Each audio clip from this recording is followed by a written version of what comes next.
Blog Talk Radio.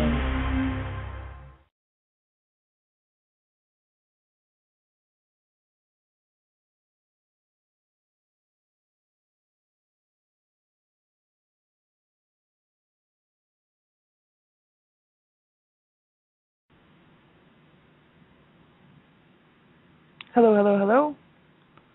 Hello, everybody. This is Laurie Smith on Blog Talk Radio. I don't know if you're still out there and listening, but I had a huge problem with my switchboard here today and had to actually go log completely out, shut down, and go back in, and pretty harsh.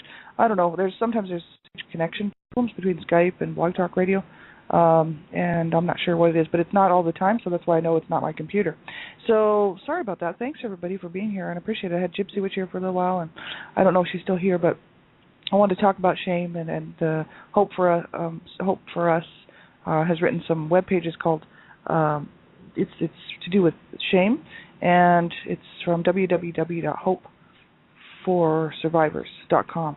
And so that's what we're going to continue talking about here today. We got about 12 minutes left here, and so the chat room's open again. And if anybody's still out there, you can pop into the chat room if you like.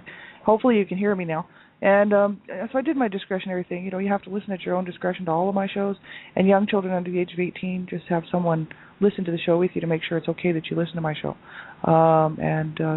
It's everyone. You have to listen at your own discretion. I'm talking about abuse, and abuse is a very sensitive subject, so that's what I was talking about here. I say this on every show because it's really important for me, for people to know. And also, that I'm not a counselor and I'm not a therapist. I'm just a survivor, and I'm also the Canada Regional Director for Dreamcatchers for Abused Children. And we're working to stop child abuse, and we're working to protect children's rights and protect children's lives. So, we're promoting education and awareness. So learn how to keep yourself safe online, right? If you're under the age of 18, make sure that you have permission to listen to my show. So thanks, everybody, for being here. I do have Gypsy Witch here, and I hope you can hear me now. And Gypsy Witch is my good friend, my dear friend from Australia. And thank you very much for being here. Yay, I know. It's crazy. I don't know what happens, but it's nuts.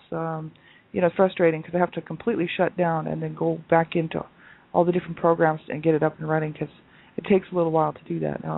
Unfortunately, sorry, everybody. I'll get right into the topic here. We left off talking about the issues of like codependency yesterday, shame, and to do with codependency and whatnot, growing up in dysfunctional, abusive homes. This is mainly what this particular article talks about. And I like what Hope for Us has done here. I covered these already, months and months ago, probably last summer sometime or last fall.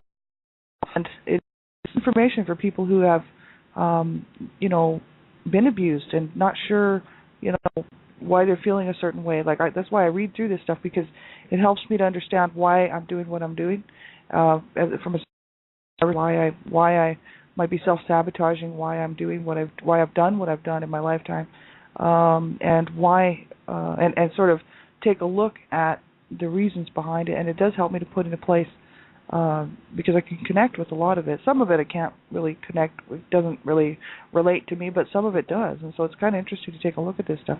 So this is from www.hopeforsurvivors.com. And I did have the link in the chat room there for a while, but I had to shut down. So I'll pop that link into the chat room again because it is so good, this information. And like I said, we had already covered this before, but it's worth going over again. So yeah, good. I'm glad you can hear me, Gypsy Witch, because that was terrible. It was just a real problem there this morning. It actually said I was no sound card and all this other stuff, and I knew I had a sound card because my computer is making noises. So I'm like, I don't know. So we talked about shame as codependency, and yesterday we left off with shame as borderline personality. Many psychiatrists today see many types of mental illness as rooted in neurotic shame. Borderline personality involves self-image disturbance, difficulty identifying and expressing one's own thoughts, and difficulty with self-assertion. Shame is the core and fuel of all addiction. It's kind of what I want to talk about. Toxic shame turns a person into a human doing rather than a human being. And a person's self-worth is measured by what they do on the outside instead of what is on the inside. Addiction is a self-fulfilling shame-based behavior. One seeks mood alteration and emotion numbing with the addictive behavior. What follows is shame over one's behavior and the resulting consequences. For example, hangover, infidelity, etc. The toxic shame fuels the addiction and starts the process all over again, which is kind of interesting. I mean, I've had addiction problems my whole life, and I think I'm addicted to everything. Really, I'm just an addictive person. It's just because I look back at it now because I'm old enough to see, old enough and mature enough now, and gone through enough of my healing journey to see why I was doing some of the things I was doing as a young person. Doing a lot of drugs, and why I started doing drugs. I know when I was just before I hit the age of 12, I didn't want to do drugs because my brothers were doing drugs, not all of them, but some of them, and they would be so high around the house, and I didn't like their behavior. They were always getting in trouble with the law. They were sometimes abusive towards me and my sister, who was 5 years older than me, and they were older, of course, than her. They were sometimes kind of crazy, behaving crazy. I didn't like drugs when I was a little kid, and I witnessed my brothers using drugs around the house, and the fights that would go on between my mom and my brothers, because my mom would find my brother's stash, and then she would of course be coming down on them and trying to get them to stop doing the drugs, but they wouldn't listen to her because our family was so screwed. There was no my parents didn't set up any proper boundaries. They never set up any respect for the kids, and so none of the children actually respected my parents, and my parents didn't respect anything the kids were doing. So it was a big, huge, dysfunctional mess. And so my brother's like one picture that actually comes into my mind that I remember very clearly, because I was around 13 years old, 14 years old, was I was sitting in the chair in the living room watching TV, and my bro was actually in the living room as well, having a sandwich, and he was on the couch, and my mom used to buy lunch meat, and it was for my brothers. Like my mom, we were not allowed to have the lunch meat, my sister and myself. The lunch meat was for my brothers, and if we wanted a sandwich, we had to have like peanut butter and jelly or something. Like we were not allowed to touch that lunch meat. It would be like if you touch the lunch meat, you're like dead meat. And so, we weren't starved, but there were certain things that we couldn't do. You know what I mean? So there was reasons. I guess my mom couldn't afford a whole lot of lunch meat, so she bought it for my brothers. And so my brother was eating this sandwich, and it was a really nice looking sandwich, and it was like all the lunch meat, like I don't know what was on it, some sort of lunch meat, and like lettuce and cheese and all this stuff, and he was eating it, but he was so high that he was about ready to pass out, and he had already eaten about 2 or 3 bites of it, but he was so high he could eat his sandwich, and he actually passed out on the couch, and just passed out cold, and the sandwich fell out of his hands onto the floor. And I was sitting there thinking, man, I'd really like to have that sandwich. And, I was thinking, should I grab it and eat it? Or should I it's already all over the floor. I guess I'll just leave it. And so I'm sitting there watching this. And this is the way I grew up. I mean, this is the type of stuff that would just be normal, everyday life in my house. People passing out, my brothers mainly, doing too many drugs, getting too high. And he wasn't just going to sleep because he smoked too much pot or something. I mean, he was doing heavy-duty pills. And, so his fly was open, it was just absolutely, completely dysfunctional. But that's just one memory I have, and it's because my brother was passing out, and I was overdosing. And so, one time he overdosed in the kitchen, and I detailed that in my book, A Life of Death and Redemption. And he was not breathing, turning blue, fell onto the floor. My mom was like screaming for my sister to call the ambulance and call 911. So they came, and they tried to bring him back to life there because he was dead on the floor there.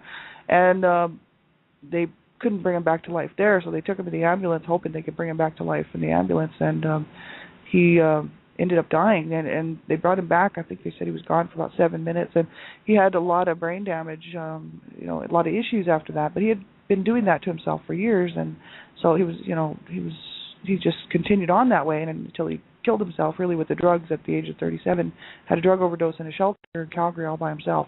And so, drugs, I didn't want to do drugs. I saw what drugs were doing, to my family pretty much before the age of 12 years old.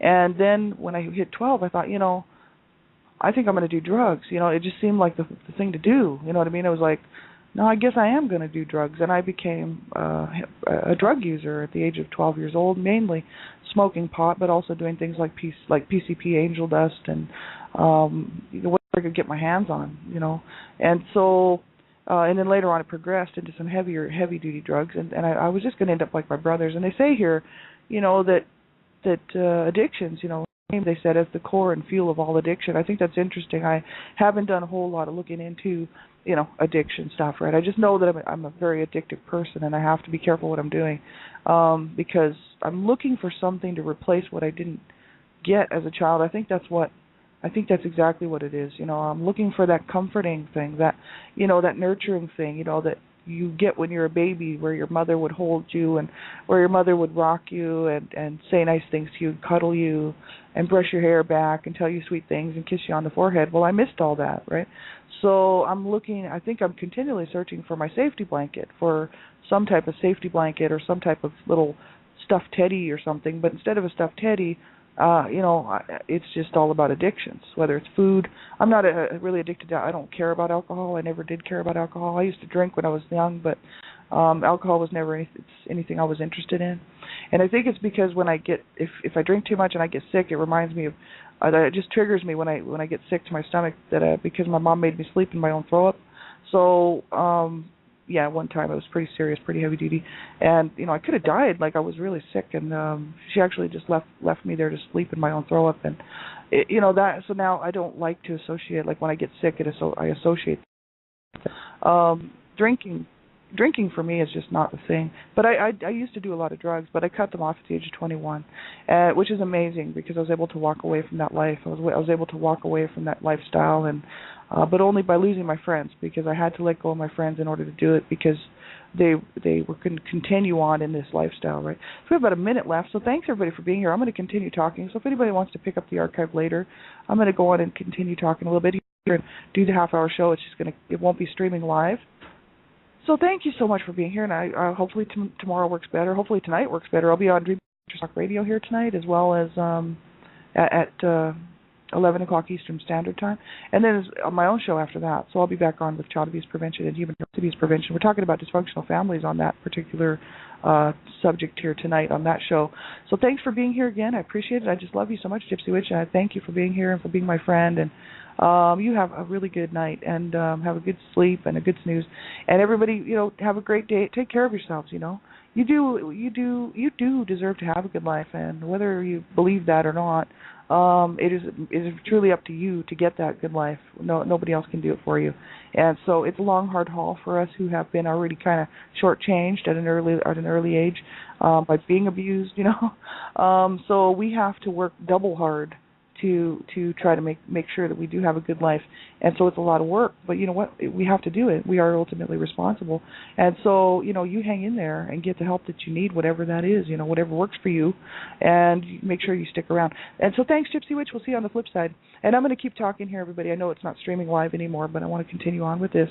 And, addictions are a huge problem. The only addiction I have right now, I would say, would be food and cigarettes, because it's all legal, right? And cigarettes is a huge problem for me. It's my safety blanket. It's what I do to think. I believe if I have a cigarette, I'm fine. As long as I can smoke, I'm okay. It's kind of like dragging around a safety blanket, If I did that, it'd be a whole lot cheaper than smoking cigarettes and a whole lot better for me. I mean, it'd almost be better for me to have a little stuffed toy that I take with me everywhere. You know what I mean? But it doesn't look good in the office, and it doesn't, you know what I mean? But that's a lot of addictions are definitely based on from what we missed out on as children. I believe that, and I think that there's got to be something to that. So, it's harsh, and I'm still working on quitting, and I did set another quit date, and hopefully that'll be sooner than later. And so that's my main issue, right, is just smoking and food. I have to be very careful with food as well. So I've kind of got a little bit of a handle on that. But the cigarettes, I still have not been able to kick that. But the other stuff I was able to kick, and that's because my brother died of a drug overdose when I was 20. Actually, he didn't die. He didn't die. That was the other one that I was actually 28 when he died of drug overdose. I was 20 when my brother killed himself, and he was a cocaine addict. And that's not why he killed himself. He killed himself because he was abused as a child. People actually thought, oh, he was just a cocaine addict, and he was just this guy that couldn't get his life together. And he was a musician, and he used to sing in bands up here in Calgary, and he was pretty well known. He had friends. People liked him. He was he's the brother that actually molested me and sexually used me. But the thing is that he had lots of friends. He had people in his life who cared about him. He wasn't completely on his own. He was homeless sometimes, but he was a cocaine addict. And he was using those drugs because his mind was so warped by the time he was like 20 years old. from the abuse that he had been witnessing his whole life in our home, and he was the main target for my dad's abuse. And I think my dad actually sexually molested him, but I kind of think it might have been my brother Howard, but I'm not sure because it was one of them, because I saw something that actually, still stays with me and haunts me here today. And so, it's harsh, and he didn't get any help, and he didn't get off the drugs, and he died at the age of 33, committed suicide. And so I was 20 years old when that happened, and I was thinking I'm going to head that way. I wasn't a cocaine addict. I was just a drug addict. I was just using whatever I could get my hands on, whether it was speed or crank or cocaine or any of those heavy duty drugs. And I thought I'm just going to end up like that. I'm going to end up in the gutter. I'm going to end up dead. And I thought I don't want to do that. So it was a good reminder for me, the road that I was heading on, sadly enough. And so I made a change and I quit doing the drugs. So I was very happy I was able to get off the drugs, But I didn't take good care of myself. I never ever did take good care of myself. Didn't know how. We weren't shown how to take care of ourselves. My parents didn't take care of themselves, and so we weren't shown how to properly take care of ourselves or even encouraged to. So now as an adult, I have a real hard time taking care of myself. And it's because I don't want to. That's the issue. It's a psychological issue, right? And so it's hard for me to do that. Most people would find it rather easy, and for me, it's like, do you want to go to the hospital? It's like, not really, you know what I mean? Do you want to go to the clinic? No, not really. I mean, I don't go unless I'm dragged in by the ambulance, And so checkups for me are, non-existent because I can't be bothered. And, these are the things that most people have no problem doing. But for me, when you're abused as a child, you're not taken to the doctor. You're not taken to the hospital, and you have injuries. You have to live with those injuries. The psychological damage is really the biggest injury, and you're not taken in for that either. And so you learn to live with this stuff, right? And then you don't want to go and address it later. I have had to have things happen where I had to go into the hospital and whatnot, and go in for checkups and certain things in my lifetime, and have some surgeries and whatnot. But I never like to do it. It's always very uncomfortable for me because, I just grew up thinking that, knowing that I was not getting any help as a child, and so now I have an issue with it as an adult. And it's something I haven't gotten in touch with still, and I'm still working on it. But, we just have to keep going and keep working on this stuff, and that's the whole issue. And eventually we'll get it right, or mostly right. But we do have to do it. So whether it's self-help or whether you need to get a counselor, a therapist, somebody to help you. We certainly didn't deserve to be treated like this as children, but we as children, we couldn't help what was being done to us. But as adults, it is our responsibility, and there's no excuse. My parents tried to use that excuse. The only reason, we abused each other and we abused our children was because we were abused ourselves. That's what they told the courts. And, and the courts were like, well, then you need to get help. If you two are abusing each other, your children, and you were abused, all of you need counseling, all of you need help. And my parents, they didn't want to get any help, right? So they tried to blame, they blamed each other for the abuse. They blamed life for the abuse. My dad blames the devil for the abuse. He says the devil made him do it and all this stuff. Mom never ever did take responsibility for the abuse that she inflicted on any of us, including me. And it's because they didn't want to take responsibility because they figured it wasn't their fault, and life had dealt them a hard hand, and they were abused themselves, and so having their pity parties, they allowed themselves to abuse their own children. And the thing is that it was their responsibility. They were the adults in the situation. They were absolutely 100% responsible. And so then as an adult, I can't sit there and turn around and say, well, it's not my responsibility. If I have a miserable life, it's somebody else's fault, right? Which is what I was doing until I was 41. See, I was thinking that somebody else would be able to help me, that, someone would come into my life and take away my pain, and, someone would do all this work for me, and I would just be able to sit back and be healed and be well, and, it just wasn't going to happen, right? And I finally got a realistic look at it when I was 41 years old. I don't know, something popped into my head, and I realized, I thought, I'm going to have to do this. Wow, what an epiphany. It's like I realized at that point that the only person that could do that was myself. And to get some help and to reach out. So that's what I started doing. And it's been a little bit, 4 years, so a little bit over 4 years now. So that's why it's a lot of work, and a lot of people don't want to face it. But if I decided that I wanted to live. and I wanted to have a good life. And so I thought, I'm going to have to face this stuff. I'm going to have to. I've been living with it my whole life anyway, but now I'm going to have to learn how to deal with it and put it where it belongs. And so it's hard. It is very, very hard.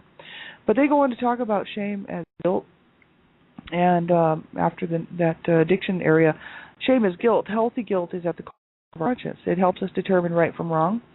Toxic guilt carries a sense of hopelessness, a sense one believes that they are flawed beyond repair. So that's the problem with toxic shame. Some shame is actually necessary because we need to, it's almost like a little piece of humble pie. We need to know that, if we make a mistake, we might be a little bit embarrassed, but it does help us to keep ourselves in check. So healthy shame is fine, but unhealthy shame, this toxic shame, toxic guilt and whatnot, that's incredibly damaging. And, if most people who have been abused might experience some of that because, being called names, being beaten up, being sexually used, does kind of cause a feeling of hopelessness. It causes a sense that we're flawed in some way, that there's something wrong with me, or, there's something, because my relationship with men is just not the greatest. I've been with my sweetheart for 16 years, but that's only because I trust him and he's a good man. But I have a real problem with relationships with men because I'm learning to like and love my own body, but I have a bit of problems with my own body because of the sexual abuse that I suffered, as well as the physical abuse from my mother. And just, it's my body, and I don't, I grew up not wanting people to touch my body. See, my whole childhood was about pain. So, if my mom wasn't touching me very lovingly, like my mom never came up and just hugged me or touched me on the shoulder and said, "Hey, daughter, want to grab the salt?" or, anything like that. Like my mom was dishing out beatings either with her fists or with her hands or with a belt or whatever, and so there was no loving touching in our home, and if it was touching, it was sexual, and that's the problem because my dad was a bit of a pervert, right? And my brother sexually abused me at the age of 8 that I can remember. Might have been before that even, but I know that at 8 I was sexually abused because I actually told my mom about it because I was in pain. So, and I know how old I was because I know what house we were living in, and I know that he moved away the next year, and so the sexual abuse stopped, right? But then my dad kept on his sexual perverted ways, which was to walk in the bathroom when I was having a shower, and things like this, and just stand there and just look and ogle, right? He was a sick man, perverted for sure. And, he still has a tendency to do that today. He's 90 years old, and he's almost 90, and he's very perverted. And my nephew, the sad thing is my nephew was like, "We'll take Grandpa in," because my nephew loves my grandparents. Well, they loved him too. But they hated their own children, see, but they love their grandkids. And so my nephew's like, "We'll take Grandpa in," and he's got 2 small children there. And I'm like, "Are you sure that you want Grandpa ogling your wife and your children?" Are you really sure that you want Grandpa walking in the bathroom when your grandchildren are older and taking baths and stuff and ogling them? And he's perverted. He's a sick and twisted bastard is what he is. And yeah, absolutely. And so, you don't want somebody like that around small children, right? But we had to grow up with him, and it was quite sad, quite unfortunate. So, there's people that just don't think properly, right? And that's all there is to it. And so, it's a huge issue having to grow up like this, feeling like, we're flawed, we're damaged, there's something wrong with us. And it's all because of fear. I think a lot of it's fear-based. I didn't want anybody touching my body, all out of fear as a child because it was no good touching. It was all bad touch. So, from everyone that was touching me, including my parents, except for my little friends, my best friend, Arlene, I had some good friends who were just normal friends, right? And that was great. But the people in my life who were supposed to be looking out for me, I wasn't getting any good stuff there. And so you start to learn that you don't want people touching you. It used to make me very uncomfortable when people would touch me because I was associating everything with pain and some sort of trauma or grief to my body and to my mind and my soul. So that's the issue with that. And I think that, as an adult woman, you think I should be able to get over that. I should be able to be okay with my body and okay with what my body does. And the fact that, certain aspects of my body are awesome, and I should be able to have intimate relationships with, and be happy and content, and I still have issues with that. So that's the problem. It does affect people, and not everybody the same way, but I think it affects a lot of people in some way who have been sexually abused and physically abused and just abused in their childhoods. Right? Absolutely horrific. So they talk about the character disorder syndrome of shame. And I don't think we're going to have too much time here. I only get a half an hour show, right? Narcissistic personality disorder, paranoid personality, this is another one. Offender criminal behavior, grandiosity, disabled will, and toxic shame is spiritual bankruptcy. So that's what they're talking about here. And you can check this out, www.hope4survivors.com. And that's hope, the number 4survivors.com. And it's just so interesting, this stuff. Like, we'll just read the first one, narcissistic personality disorder. The narcissist is continually motivated to find perfection in everything she does or he does. Beneath this external facade lies an emptiness, and this emptiness is caused by internalized shame. And I don't know, I did do a little bit of reading into what narcissistic personality disorder would be, because I was saying that my mother was a narcissist, and I've even been called a narcissist. I don't know. I still want to do a little bit more looking into that, and that's what I should actually get some more information on that, because I don't know a whole lot about it. And paranoid personality. Bradshaw believes that the paranoid defense is a posture developed to cope with excessive shame, and any wrongdoings on the part of the paranoid person are disowned and transferred to others as kind of a self-fulfilling prophecy of the betrayal they knew was coming. My dad is exactly like that. He takes he knows what he did was wrong, but he blames everybody else. He blames the devil. He blames my mom. He blames life. He says it was the 60s. That's what he says. I've always talked about this with my parents, because I was trying to make them own up to what they did, And my dad would be like, "Well, it was the 1960s. It was just the times." It's like, okay, that's why you raped mom, kicked the crap out of your kids, beat on me, and it's like, okay, it was the 60s. Well, that's just great. Then when it was the 70s, it was the 80s, it was the 90s, right? You just can't go around blaming, years and eras. But he does, and because this way he doesn't have to take responsibility for it. He can just blame somebody else, or blame the era, blame the times, and that's what he does. He's very much, he doesn't care really that he hurt his family. He doesn't have the ability to care. He's schizophrenic and also borderline personality issues, and he doesn't feel empathy. He doesn't, he would hurt my mother, and he didn't care. She was almost dead, and he wouldn't care. Right, he would still keep up his stuff, and even with my brothers, just treating them so horrifically, and feeling that he was completely in the right, that he could hurt my family and beat up on my brothers, beat up on me, and that it was perfectly okay, right? That's just the way life is, in his mind, and so pretty sad and twisted behavior. But he's schizophrenic, so he's paranoid, right? And he's very paranoid. He sees the devil all the time. The devil's always coming to get him, and he sees demons and stuff. And I think that really, some people would say, is that just him? He's trying to get away from himself. These demons from his past or whatever. It kind of makes you wonder. You know what I mean? Hard to say. It would be interesting if a psychiatrist actually got a hold of him to find out what's going on in his mind. But he's 90 years old. He's almost dead. So it's like how much, I don't know how much longer he'll be around. But the thing is it's ridiculous that people would expect that their children would thrive in an environment like this, and then they would blame everybody else and not take responsibility for it. But like I said, my mom never ever took responsibility either. And so what do? Right? You can't go back and change the past. And so, I can't go back and get what I needed from my mother as a child, and I can't go back and get that nurturing and that care and that love and concern. I can't get her to not make me sleep when I throw up. I can't get on me as a child, that's all done. It's a done deal. And the way she talked to me and the way she felt about me, I can't ever change that, and I can't get it changed. The only thing I can do is learn how to how to put it in its proper place, and how to change my mind based on the stuff that they gave me, to deal with as a child, how to turn that around, and take a healthy look at it and say, wow, that was not my fault. And now how do I fix this in my own life so that I'm comfortable and I feel good about things, and get in touch with these different parts of myself, right? And learn how to deal with this stuff, and then move a little bit further and start enjoying life a little bit more, which is what I'm doing, right?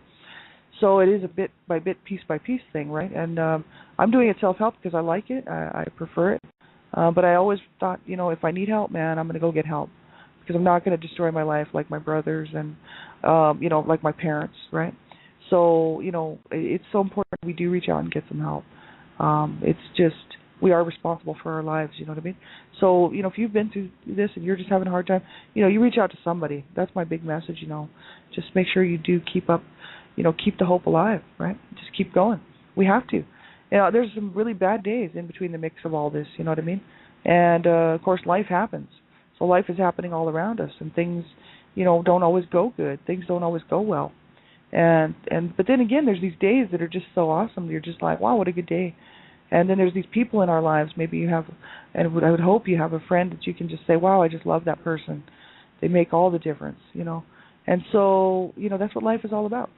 And we surround ourselves in this circle, and we have to be very, if we want to have a good life, we have to create this life for ourselves that we want, And it's very important to, take each piece of it and appreciate the good stuff, and then remember that there is going to be bad stuff. But we can deal with it. We can learn how to get help, how to cope, how to deal with this stuff, right? And get through this stuff, right? I have so many more better days and good days now than I used to ever. And I have so much of an easier time dealing with the flashbacks and the memories of the abuse, because it no longer hurts me like it used to, because I've allowed myself to, to get in touch with it and move past it a little bit. So as I go through this, each step, it just gets a little bit easier, just a little bit easier, a little bit easier, and it's a good feeling, right? Because I'm in control, you know what I mean? I'm in control of my body. I'm in control of my healing journey. I'm in control of my life, right? Whereas before I was allowing the abuse to control me. I was allowing what my parents did to me as a child to control me. And I was allowing how my parents felt about me control me, right? And I can, like I said, I had to get in touch with, wow, my parents, they never changed their mind on how they felt about me. They didn't love me. They didn't want me. And I was, it was a hard situation. It's hard for my inner child to actually, have to deal with that. That small girl that I was when I was especially very cognitive, especially 6, 7, 8 years old, just knowing, the wrath of my parents and the hatred and the abuse, that was going on in the home, and trying to make sense of it, and hurting and nobody helping me, you know what I mean? And so that little girl still exists within me, you know what I mean? But I can't go back and change that.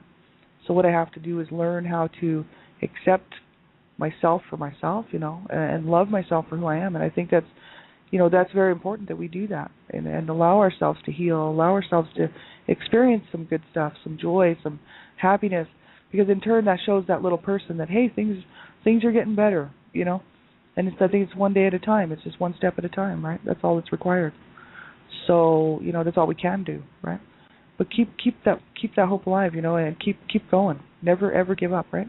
Have a great day, everybody. I'll be back on tonight. Dreamcatchers Talk Radio is my own show. So if you want to tune in, you can check my show page. And Dreamcatchers for Abused Children, I absolutely love doing the show over there. That's www.blogtalkradio.com/Dreamcatchers. And we're on for half an hour tonight. We'll be talking about bullying. And so have a great day, everybody. Take good care of yourselves. And we'll talk to you soon. Bye-bye.